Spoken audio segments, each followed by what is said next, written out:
Salve, galera! Salve! Está começando mais um episódio do Comentando, depois aí de um mini ato, né? Eu ia falar um período de pausa, mas um mini ato que eu vou tentar explicar melhor, né?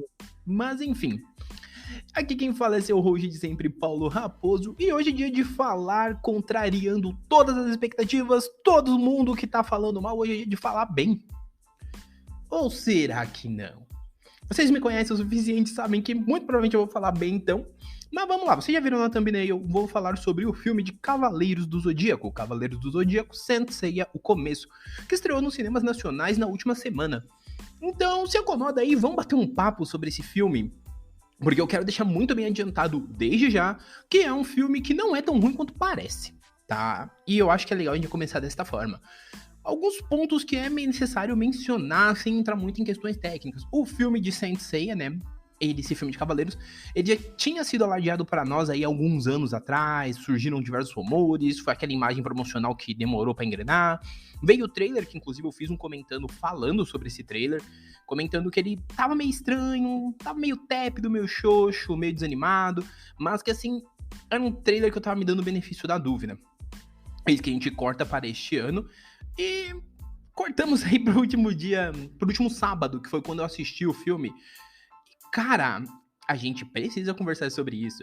Porque, primeiramente, eu quero deixar muito claro que se você gosta de Saint Seiya, gosta do anime, você talvez não goste tanto desse filme. Se você vai com o peito aberto, mas ainda tá com anime na cabeça, você não vai gostar tanto deste filme e o seu principal argumento para não gostar desse filme é que você não vai sentir a expectativa que você sentia no anime original. Então esse é um ponto que eu já quero começar antes da gente falar um pouco sobre o filme e falar de uma forma geral. Tá? Mas é sempre bom lembrar que Cavaleiros do Zodíaco foi escrito e ilustrado por Masami Kurumada, publicado na Weekly Shonen Jump desde 1986 até 91, tem 28 tomos, relançado em 22 kanzenbans, que posteriormente viraram aí outras coisas. Mas o filme de Sensei, ele é dirigido por Tomek Bagninski, foi lançado agora em 2023, tem um total de pouco mais de 1h40, aí quase 2 horas de duração. É um filme que ele foi trazido para o Brasil, né? Ele tem distribuição mundial aí da Sony. A princípio a ideia é ter pelo menos uma trilogia.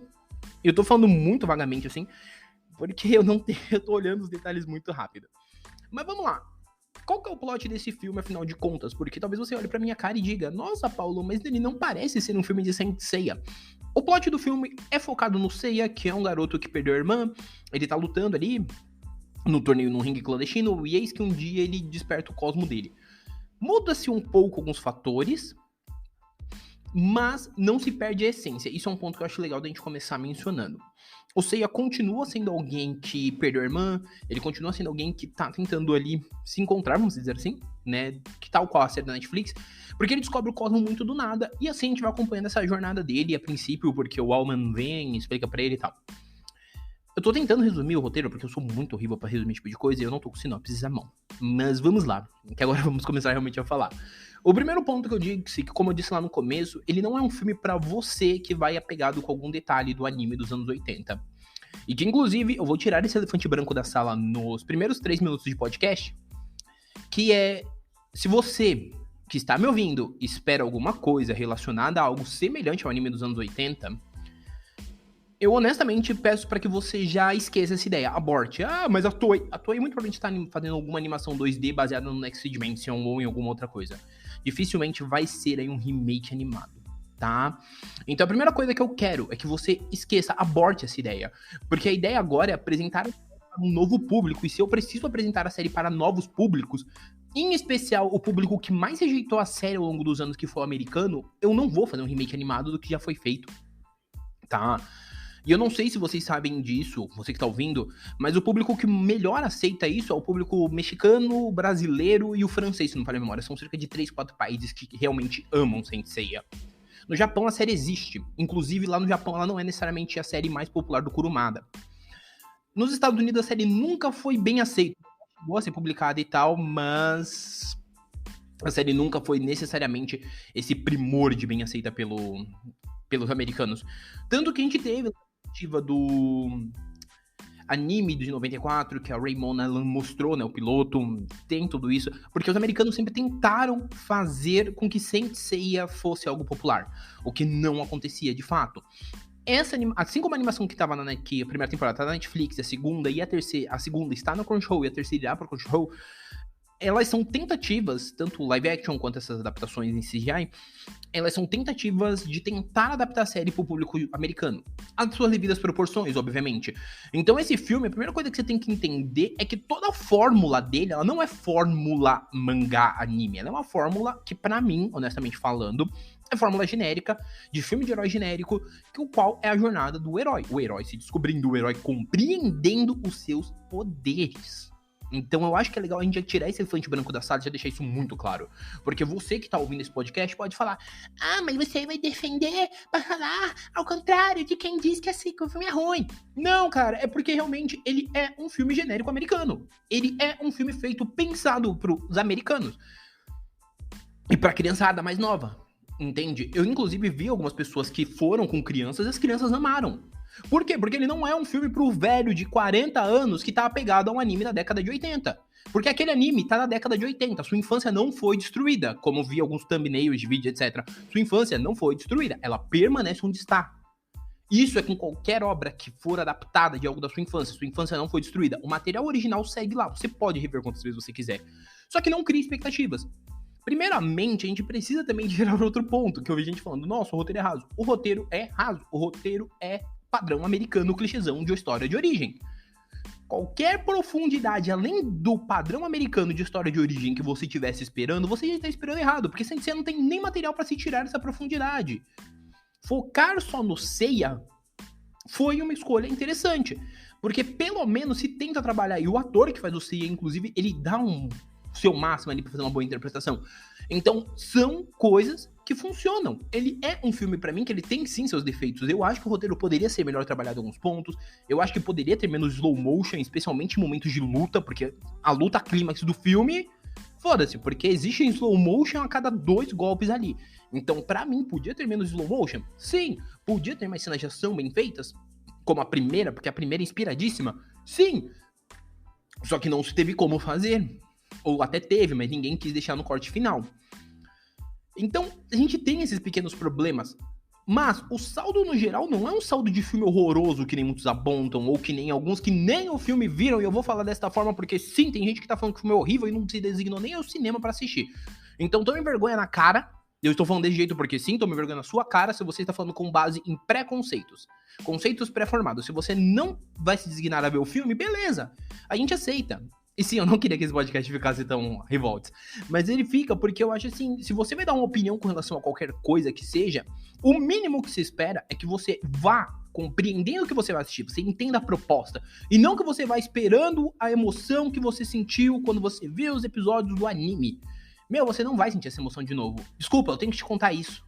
Um papo sério aqui agora. Eu tenho que te contar, você não vai sentir essa emoção de novo. Sabe quando você vai sentir? Quando você ligar a TV e assistir o anime, porque aí vai bater aquela nostalgia. Aqui é um produto novo, pensado para novas massas. E desta forma, se interprete-se como tal. Eu entendo quem analisa isso, falando de uma forma geral, porque eu tô fazendo a minha análise aqui, bem resumida, que eu tenho que voltar pra ela, mas eu também tô fazendo de uma forma de quem viu materiais variados em relação a isso. E muito material que eu vi se apega muito à questão do anime. E, cara, quando você vai analisar um material, você não pode se apegar nessa questão. Na verdade, você pode referenciá-la, o que eu acho justo. Mas se apegar à questão de que não tem emoção do anime ou algo assim, você meio que tá desvirtuando a ideia. Porque o conceito de adaptação é pegar algo e adaptar para aquela mídia. Como é que você adapta um material que ele não tem necessariamente história para um filme sem ficar muito truncado? Lenda do Santuário tá aí pra provar. Mas ao mesmo tempo, ele é um material que ele precisa ser apresentado para novas massas de uma maneira que seja convidativo. Até porque hoje em dia tudo é franquia. Hoje em dia a gente precisa que se gere uma franquia disso. Então você precisa que o material seja convidativo para que as pessoas vejam. Por mais que eles não achem a reinvenção da roda, eles achem simpático para que haja uma continuação. Então é esse o ponto que a gente precisa entender para que a roda gire. Ninguém fez esse filme pensando, putz, eu vou revolucionar. Porém, eles entenderam que sim, o material bem feito, o arroz com feijão, quando feito de maneira minimamente decente, ele traz frutos. E aqui ele é um minimamente bem feito. ele é um arroz com feijão que ele passa de ano. Ele tem um roteiro que realmente, ele se esforça muito em algumas coisas que ele não precisava. Muita gente fala, eu queria uma explicação melhor da Gurad. Mas é uma explicação que ele dá, que é uma explicação básica que você consegue entender. Você entende que basicamente é um ser humano que se ferrou por conta de um rolê aí que eu não vou explicar. Não vou dar spoiler, eu quero que vocês tomem vergonha na cara que vocês vão assistir. E não vá pela ideia, nem por minha, nem por de nenhum canal. Vocês têm que ter opinião própria. Mas a Gurad, ela é basicamente isso. Ela é uma pessoa que se lascou por conta de um acidente. E ela percebe o perigo que os deuses têm. Então ela quer se rebelar contra os deuses justamente por ela notar este perigo. Então não há um problema em você ter uma personagem como a Gurad. Há um problema em você talvez não saber trabalhar isso. Que realmente há uma falha de trabalho. Poderia talvez até ter mostrado um flashback desse momento acontecendo e tal, do momento em específico que é comentado acontecendo, algo assim. Só que a gente só ouve por off mesmo de comentários. Entendeu? Existem pontos que poderiam ser agraciados com alguma cena específica, tal, ao invés do for dummies de explicação muito detalhada, entendeu? Tem muito CGI? Tem muito CGI. Tem momentos de CGI competente? Pra caralho. Tem momentos que o CGI não é tão competente. A gente aceita tudo isso. Eu posso aceitar isso de coração aberto e falar, putz, é um filme bacana. Eu não posso aceitar, basicamente, você olhar pra mim e falar assim, mas o filme ele não é bom. Cara, ele é um filme de 60 milhões. Um orçamento de 60 milhões não gera os melhores filmes do mundo. Ele é um filme que, pra mim, ele mira muito no mesmo conceito às devidas proporções do que um Power Rangers de 2017. O qual, ele foca-se muito no personagem e ele evita gastar muito tempo pra mostrar ele vestido, com armadura, etc. Mas quando ele mostra, é minimamente eficiente. É interessante. Funciona. Entende? É um filme que ele trabalha bem os conceitos. E assim, aí se você é pegado, como eu disse, ao anime da década de 80, você vai achar uma bosta.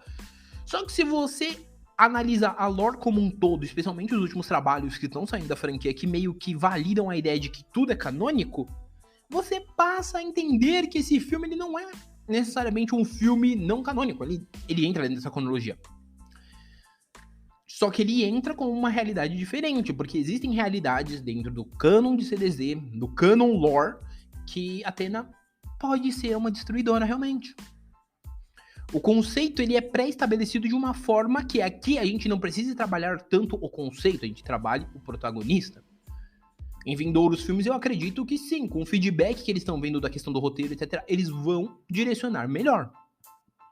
No geral, não é um filme que eu acho que você não deveria assistir. Pelo contrário, eu digo, repito e estou sempre repetindo. Eu acho que sim, você deveria dar uma chance. Você deve, eu não quero ir no cinema. Aí você faz o que você achar melhor. Mas no geral, eu acredito que sim, você precisa dar uma chance pra entender, ver e ter a sua experiência com o filme. Eu fui assistir e eu, inclusive, tá no meu Letterboxd, que a minha nota é 3. E eu mantenho essa nota 3, eu acho que eu só aumentaria meio ponto por conta da trilha sonora. Porque eu acho a trilha sonora do Yoshihiro Iki, deixa eu só ver se eu falei o nome dele certo aqui.